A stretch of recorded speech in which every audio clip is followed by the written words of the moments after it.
Football എന്നത് വെറൊരു കളി മാത്രമല്ല, അത് കോടിക്കണക്കിന് മനുഷ്യരുടെ വികാരമാണ് എന്ന് ഞാൻ പറയേണ്ട ആവശ്യമില്ല. ആ വികാരത്തിൻ്റെ ഏറ്റവും നെറുകയിൽ നിൽക്കുന്ന ഒന്നാണ് ഫിഫ വേൾഡ് കപ്പ്. കളിക്കാർ അവരുടെ ജീവൻ പണയം വെച്ച് നേടുന്ന ആ വിലമതിക്കാനാവാത്ത ഫിഫ വേൾഡ് കപ്പ് ട്രോഫി ഒന്നല്ല 2 തവണ മോഷണം പോയിട്ടുണ്ട് എന്ന് പറഞ്ഞാൽ നിങ്ങൾ വിശ്വസിക്കുമോ? വിശ്വസിക്കാൻ അല്പം ബുദ്ധിമുട്ടുണ്ടെന്ന് എനിക്കറിയാം, പക്ഷേ വിശ്വസിച്ചേ മതിയാവും. ലോകകപ്പിൻ്റെ ഏറ്റവും സുവർണ കാലഘട്ടങ്ങളിൽ 2 തവണ 2 രാജ്യങ്ങളിൽ നിന്നായി ആ വേൾഡ് കപ്പ് മോഷണം പോയ ഏറ്റവും ഇൻട്രസ്റ്റിംഗ് ആയ നിഗൂഢമായ കഥകളാണെന്ന് നമ്മൾ പറയുന്നത്.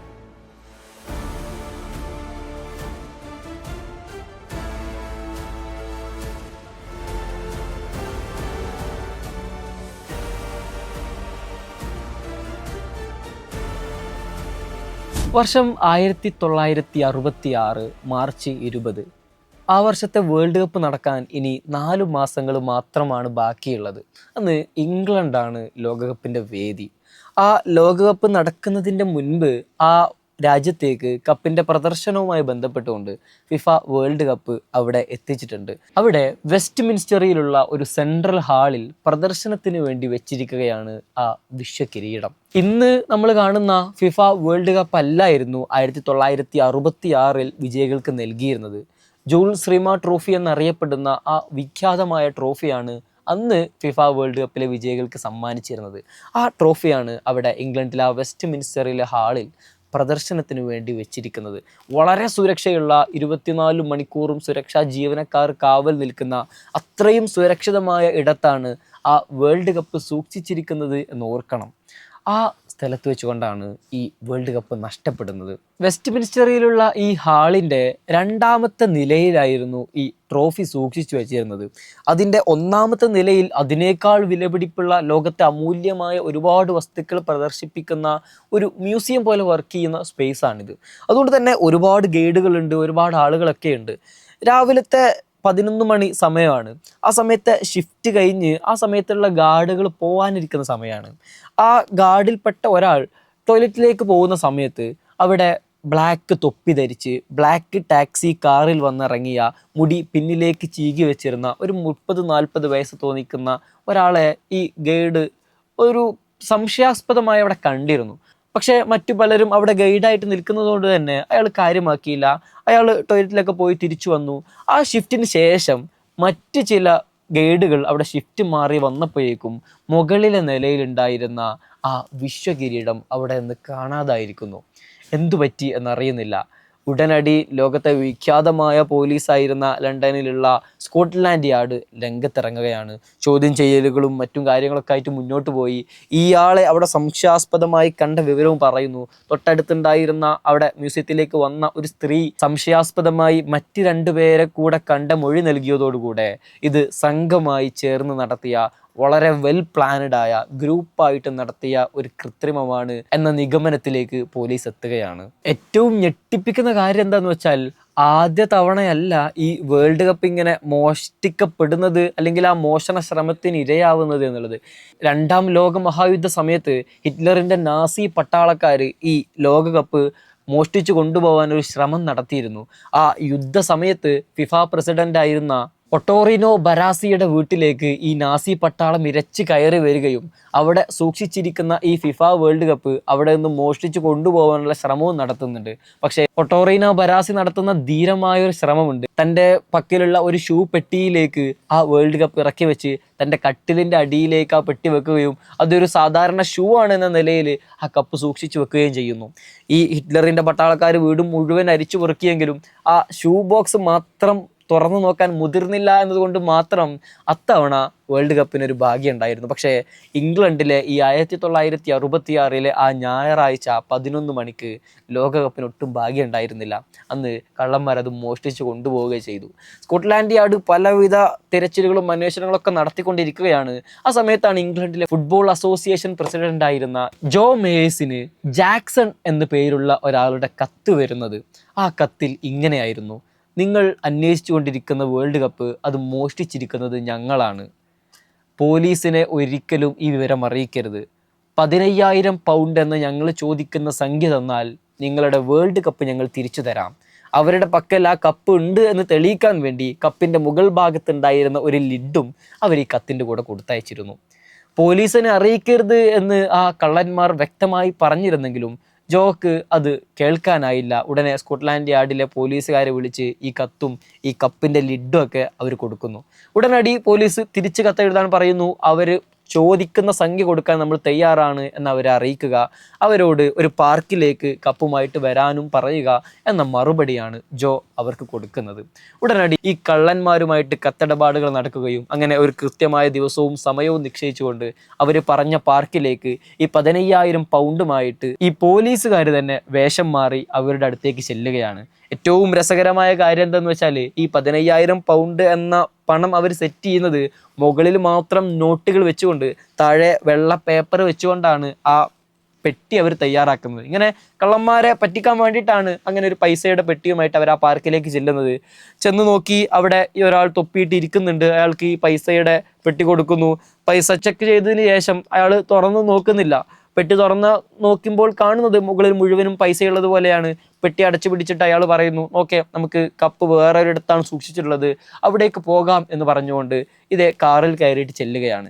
പക്ഷേ വന്നത് പോലീസാണ്, തന്നെ പിന്തുടരുന്നതും ഒരുപാട് പോലീസ് വാഹനങ്ങളാണ് എന്ന ആ രഹസ്യ വിവരം എങ്ങനെയോ ഇവരുടെ തത്രപ്പാടുകളിലൂടെയോ ഈ കള്ളൻ അറിയുകയാണ്.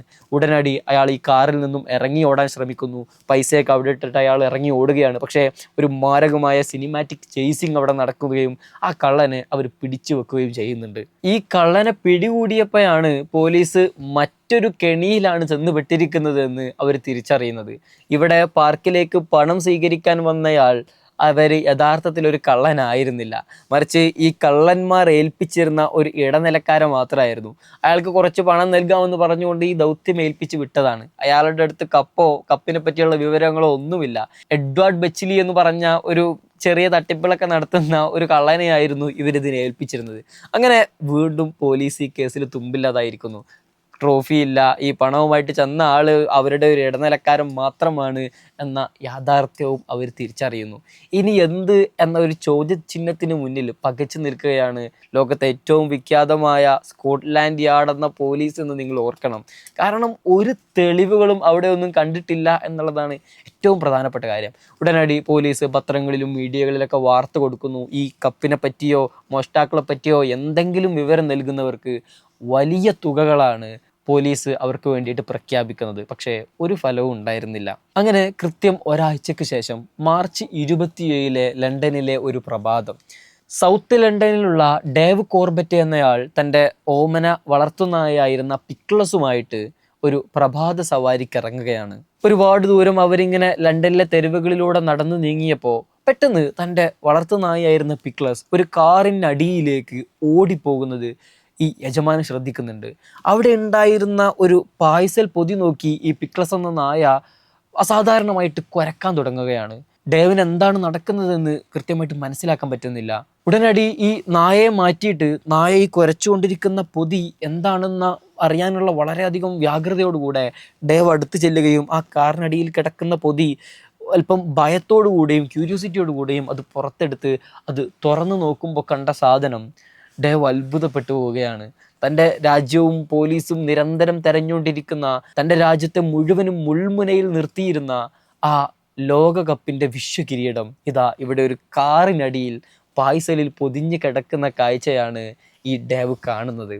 ഉടനടി സ്കോട്ട്ലാൻഡ് യാർഡിലെ പോലീസുകാരെ വിവരം അറിയിക്കുകയും അവരവിടെ എത്തുകയും 60,000 പൗണ്ട് എന്ന വലിയ ഭീമാകരമായ സംഖ്യ ഈ ഡേവിന് അവരുടെ സമ്മാന തുകയായിട്ട് ഇംഗ്ലണ്ട് ഗവൺമെൻറ് നൽകുകയും ചെയ്യുന്നുണ്ട്. കാര്യത്തിൻ്റെ അവസാനത്തേക്ക് എത്തിയപ്പോൾ പോലീസിനെ പേടിച്ചുകൊണ്ട് കള്ളന്മാർ ഈ ട്രോഫി ഇവിടെ ഉപേക്ഷിച്ചു പോയതാകാം എന്ന നിഗമനത്തിലേക്കാണ് പോലീസുകാരെത്തുന്നത്. ലോകത്തെ ഏറ്റവും വിഖ്യാതമായ നിഗൂഢതകൾ മുഴുവൻ കണ്ടെത്തുന്ന സ്കോട്ട്ലാൻഡ് യാർഡിന് പോലും കണ്ടെത്താനാവാത്ത ആ വിശ്വകിരീടം ഒരു വളർത്തുനായ, പിക്ലസ് എന്ന വളർത്തുനായ കണ്ടെത്തുന്ന അതിവിശ്വമായ ഏറ്റവും മനോഹരമായ ഒരു ചരിത്രത്തോടു കൂടെയാണ് ലോകകപ്പിൻ്റെ 1ാം മോഷണം അവസാനിക്കുന്നത്. അങ്ങനെ ജൂലൈ മാസം വേൾഡ് കപ്പ് ആരംഭിക്കുകയും ഫൈനൽ മത്സരത്തിൽ വെസ്റ്റ് ജർമ്മനിയെ തോൽപ്പിച്ചുകൊണ്ട് ഹോസ്റ്റിംഗ് രാജ്യമായ ഇംഗ്ലണ്ട് ആ വർഷത്തെ വിശ്വകിരീടത്തിന് അർഹമാവുകയും ചെയ്യുന്നു. ആ വർഷത്തെ അവരുടെ ലോകകപ്പ് ജേതാക്കൾക്ക് രാജ്യം നൽകുന്ന അംഗീകാര യാത്രകളിലും അവരുടെ വിരുന്നു സൽക്കാരങ്ങളിലെല്ലാം പിക്ലസ് എന്ന ഈ ഓമന നായയും ഉണ്ടായിരുന്നു എന്നുള്ളതാണ് ഏറ്റവും മനോഹരമായ കാഴ്ച. പിക്ലസ് എന്ന നായയുടെ സമയമായിരുന്നു പിന്നീട് എന്ന് വേണം നമുക്ക് പറയാൻ. ഒരുപാട് പരസ്യങ്ങളിൽ, സിനിമകളിൽ, ഡോക്യുമെൻ്ററികളിൽ, TV ഷോകളിൽ എല്ലാം പിക്ലസ് അഭിനയിക്കാൻ വേണ്ടിയിട്ട് എത്തുകയും ഒരു താരപരിവേഷം തന്നെ പിക്ലസ് എന്ന നായക്ക് പിന്നിലൂടെ ഉണ്ടാവുകയും ചെയ്യുന്നു. കാരണം നമ്മൾ നേരത്തെ പറഞ്ഞതുപോലെ തന്നെ ലോകത്തിലെ ഏറ്റവും നിഗൂഢതയാർന്ന കേസുകൾ പോലും കണ്ടെത്തുന്ന സ്കോട്ട്ലാൻഡ് യാർഡിന് പോലും സാധിക്കാത്തതാണ് ഈ പിക്ലസ് എന്ന നായ സാധിച്ചെടുത്തിട്ടുള്ളത്. വിശ്വകിരീടം ഒന്നാം തവണ മോഷണത്തിൽ നിന്ന് ഇതുപോലെ അത് തിരിച്ചു കിട്ടുകയും ചെയ്യുന്ന വളരെ രസകരമായ, സന്തോഷകരമായ ഒരു കഥയാണ് വേൾഡ് കപ്പിൻ്റെ ആദ്യ മോഷണ കഥയിലുള്ളത്. പക്ഷേ കപ്പ് ഇങ്ങനെ കിട്ടിയില്ലായിരുന്നു എങ്കിൽ ഇംഗ്ലണ്ടിൻ്റെ കയ്യിൽ അവരൊരു പ്ലാൻ ബി സെറ്റ് ചെയ്ത് വെച്ചിരുന്നു. എന്തെന്ന് വെച്ചാൽ ഈ വേൾഡ് കപ്പ് നടക്കുമ്പോൾ അവിടെ കപ്പ് വേണമല്ലോ. അതുകൊണ്ട് തന്നെ ഈ ആദ്യ കപ്പിൻ്റെ മാതൃകയിൽ അതുപോലെ ഒരു റെപ്ലിക്ക, അതുപോലെ ഒരു ഡൂപ്ലി കപ്പ് അവരുണ്ടാക്കാൻ വേണ്ടിയിട്ട് അതിൻ്റെ നിർമ്മിതികളും അതിൻ്റെ കാര്യങ്ങളൊക്കെ സംസാരിച്ചുകൊണ്ടിരിക്കുന്നതിനിടയിലാണ് ഈ വളരെ ആകസ്മികമായി ഈ കപ്പ് തിരിച്ചു കിട്ടുന്നത്. രണ്ടാമത്തെ മോഷണത്തെ പറ്റി പറഞ്ഞു തുടങ്ങുന്നതിന് മുമ്പ് ഈ ഒരു ഇംഗ്ലണ്ടിൻ്റെ കയ്യിൽ നിന്ന് ഈ കപ്പ് നഷ്ടമായതോടുകൂടെ ആഗോളതലത്തിൽ തന്നെ ഈ വാർത്ത കാട്ടുതീ പോലെ പടരുന്നുണ്ട്. ആ സമയത്ത് ഫുട്ബോളിൻ്റെ ഈറ്റില്ലം എന്നറിയപ്പെടുന്ന ബ്രസീലിൽ നിന്ന് അവർ ഈ ഇംഗ്ലണ്ടിനെ വളരെയധികം പരിഹസിക്കുന്നുണ്ട്. ഞങ്ങളുടെ നാട്ടിൽ കപ്പ് വളരെ സുരക്ഷിതമായിരിക്കും, ഞങ്ങളുടെ കള്ളന്മാർ പോലും ഫുട്ബോളിനെ സ്നേഹിക്കുന്നത് കൊണ്ട് അവരതിന് മുതിരില്ല എന്നൊക്കെ പറഞ്ഞുകൊണ്ട് ഇംഗ്ലണ്ടിനെ ബ്രസീൽ വളരെയധികം പരിഹസിക്കുന്നുണ്ട്. പക്ഷേ ഏറ്റവും ആകസ്മികം എന്ന് പറയട്ടെ, രണ്ടാമത്തെ തവണ കപ്പ് മോഷണം പോകുന്നത് ഇതേ ബ്രസീലിൽ വെച്ചുകൊണ്ടാണ് എന്നുള്ളതാണ്. ആ രണ്ടാം തവണയും വിശ്വകിരീടം നഷ്ടപ്പെടുന്ന ആ കഥയാണ് ഇനി നമ്മൾ പറയുന്നത്. ഒന്നാം മോഷണത്തിന് ശേഷം വർഷങ്ങൾ കടന്നുപോയി. 1970 അടുത്ത വേൾഡ് കപ്പിൻ്റെ സമയം ആഗതമായിരിക്കുകയാണ്. ആ വേൾഡ് കപ്പിൻ്റെ സമയത്ത് തന്നെയാണ് ഫിഫ പുതിയൊരു നിയമം കൊണ്ടുവരുന്നത്. 3 തവണ വേൾഡ് കപ്പ് നേടുന്നവർക്ക് ആ കപ്പ് അവരുടെ നാട്ടിലേക്ക് പെർമനൻ്റായി കൊണ്ടുപോകാനുള്ള ഒരു പുതിയ നിയമം ഫിഫ പുറത്തിറക്കുകയാണ്. ആ നിയമം പ്രഖ്യാപിച്ചതിന് ശേഷം 1970 മെക്സിക്കോയിൽ നടന്ന ആ വേൾഡ് കപ്പിൽ ഫൈനലിൽ ഇറ്റലിയെ പരാജയപ്പെടുത്തിക്കൊണ്ട് പെലെക്ക് കീഴിൽ ബ്രസീൽ അവരുടെ 3ാമത്തെ കപ്പ് നേടിയിരിക്കുന്ന സമയമാണ്. അതുകൊണ്ട് തന്നെ ഫിഫയുടെ നിയമപ്രകാരം 3 തവണ കപ്പ് നേടിയവർക്ക് ആ കപ്പ് സ്വന്തമായിട്ട് അവരുടെ നാട്ടിലേക്ക് കൊണ്ടുപോകാം. അങ്ങനെ 1970 ആ വേൾഡ് കപ്പിന് ശേഷം പെലെ ആ കപ്പുമായിട്ട് അവരുടെ നാട്ടിലേക്ക് ബ്രസീൽ രാജ്യം തന്നെ വളരെ അഭിമാനത്തോടു കൂടെ കടന്നു ചെല്ലുകയാണ്. ബ്രസീൽ ഫുട്ബോളിൻ്റെ നമ്മൾ പറഞ്ഞതുപോലെ ഏറ്റവും ഈറ്റില്ലമെന്നറിയപ്പെടുന്ന അവരുടെ തെരുവുകൾ പോലും ഫുട്ബോളിൻ്റെ കവിതകൾ പാടിക്കൊണ്ടിരിക്കുന്ന ആ മനോഹരമായ രാജ്യത്തിന് ഈ ഒരു അംഗീകാരം അവരുടെ വാക്കുകൾക്കും സ്വപ്നങ്ങൾക്കും ഒക്കെ അപ്പുറമായിരുന്നു. അതുകൊണ്ട് തന്നെ ആ കപ്പിനെ അവർ വർഷങ്ങളോളം ആരാധനയോടുകൂടെയാണ് കണ്ടുപോന്നിരുന്നത്. വർഷങ്ങൾ അങ്ങനെ ഒരുപാട് കഴിഞ്ഞു പോകുന്നു. 1983 ഡിസംബർ 19 ഈ വേൾഡ് കപ്പ് സൂക്ഷിച്ചിരുന്ന റിയോ ഡി ജനീറോയിലെ ആ ആസ്ഥാന മന്ദിരത്തിലേക്ക് ഒരു ദിവസം കള്ളന്മാർ ഇരച്ച് കയറുകയാണ്. അവിടെ ഉണ്ടായിരുന്ന സുരക്ഷാ ജീവനക്കാരെ മുഴുവനും ഗൺ പോയിന്റിൽ നിർത്തിക്കൊണ്ട് അവിടെ ഉണ്ടായിരുന്ന ആ ബുള്ളറ്റ് പ്രൂഫ് ചില്ലുകൾക്കുള്ളിൽ നിലനിർത്തിയിരുന്ന ആ വേൾഡ് കപ്പ് ഈ കള്ളന്മാർ മോഷ്ടിക്കുകയാണ്. ഇതിൻ്റെ പിന്നിൽ അവരുടെ കൃത്യമായ പ്ലാനിങ്ങുകൾ ഉണ്ടായിരുന്നു എന്ന് വേണം നമുക്ക് പറയാൻ. കാരണം ഈ കപ്പ് 3 ഭാഗവും ചില്ല് കൊണ്ടിങ്ങനെ പണിതതാണെങ്കിൽ കൂടെ അതിൻ്റെ ചുമരിനോട് ചേർന്ന ഭാഗം അത് മരത്തിൽ തീർത്തതായിരുന്നു. ബുള്ളറ്റ് പ്രൂഫ് ഉള്ളത് കൊണ്ട് തന്നെ ഈ ചില്ലുകൾ എളുപ്പത്തിൽ തകർക്കാനാവില്ല എന്ന് കള്ളന്മാർക്ക് തികഞ്ഞ ബോധ്യം ഉണ്ടായിരുന്നു. പക്ഷേ ഈ ഒരു ഭാഗം അത് മരം കൊണ്ട് നിർമ്മിച്ചതായതുകൊണ്ട് തന്നെ ഒരൊറ്റ തട്ടിന് തന്നെ അത് പൊളിഞ്ഞു പോവുകയും വളരെ സിമ്പിളായിട്ട് അവർ ആ കപ്പ് കയ്യിലെടുത്ത് സ്വന്തമാക്കുകയും അവർ ആ ആസ്ഥാന മന്ദിരത്തിൽ നിന്ന് ഇറങ്ങി ഓടുകയും ചെയ്യുന്നു. വിവരം പതിവ് പോലെ തന്നെ കാട്ടുതീ പോലെ ബ്രസീലിൽ പടരുകയാണ്. എന്ത് ചെയ്യണമെന്നറിയില്ല, ആരാണ് ഇവിടെ വന്നതെന്നറിയില്ല. സുരക്ഷാ ജീവനക്കാരെ മുഴുവനും ഗൺ പോയിന്റിൽ നിർത്തിക്കൊണ്ട് കൊല്ലുമെന്ന് ഭയപ്പെടുത്തിക്കൊണ്ടാണ് ഇത്തവണ ബ്രസീലിലെ ആ മോഷണം നടക്കുന്നത്. കള്ളന്മാർ കപ്പുമായിട്ട് അപ്രത്യക്ഷമാകുന്നു. 3.8 കിലോഗ്രാം ഭാരമുള്ള തനി സ്വർണത്താൽ പണിത ആ വിശ്വകിരീടം അത് മോഷ്ടിക്കാൻ വേണ്ടിയിട്ടുള്ള പദ്ധതികൾ നടക്കുന്നത് അന്റോണിയോ കാർലോസ് പെരേര എന്ന ഒരു ബാങ്ക് ഉദ്യോഗസ്ഥൻ്റെ കീഴിലാണ്.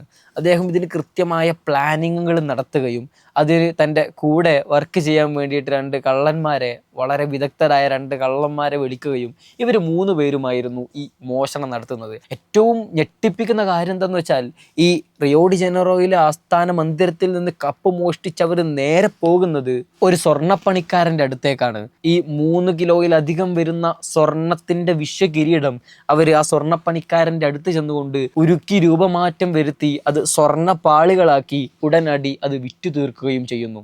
പോലീസിന് ഒരു തുമ്പു ലഭിക്കാതെ, ആ കേസന്വേഷണങ്ങൾ എവിടെയും എത്താതെ, എന്തു പറ്റിയെന്ന് പോലും അറിയാതെ അതിങ്ങനെ നിശ്ചലമായിരിക്കുകയാണ്.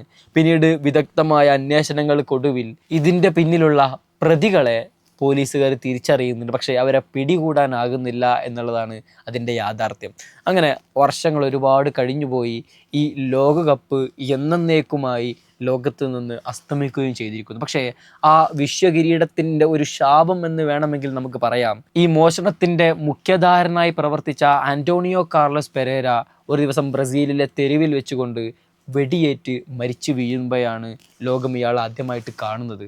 അങ്ങനെ ആ തെരുവിൽ വെച്ചുകൊണ്ട് അയാൾ വെടിയേറ്റ് മരിക്കുകയും ശേഷിക്കുന്ന മാസങ്ങളിൽ തന്നെ ഇതിൻ്റെ പിന്നിൽ പ്രവർത്തിച്ചിരുന്ന മറ്റ് 2 കള്ളന്മാരും ഈ കപ്പ് ഉരുക്കി കഷ്ണങ്ങളാക്കി ഇവരെ സഹായിച്ച സ്വർണ്ണപ്പണിക്കാരനും വളരെ ദുരൂഹ സാഹചര്യങ്ങളിലൂടെ കൊല ചെയ്യപ്പെടുകയാണ്.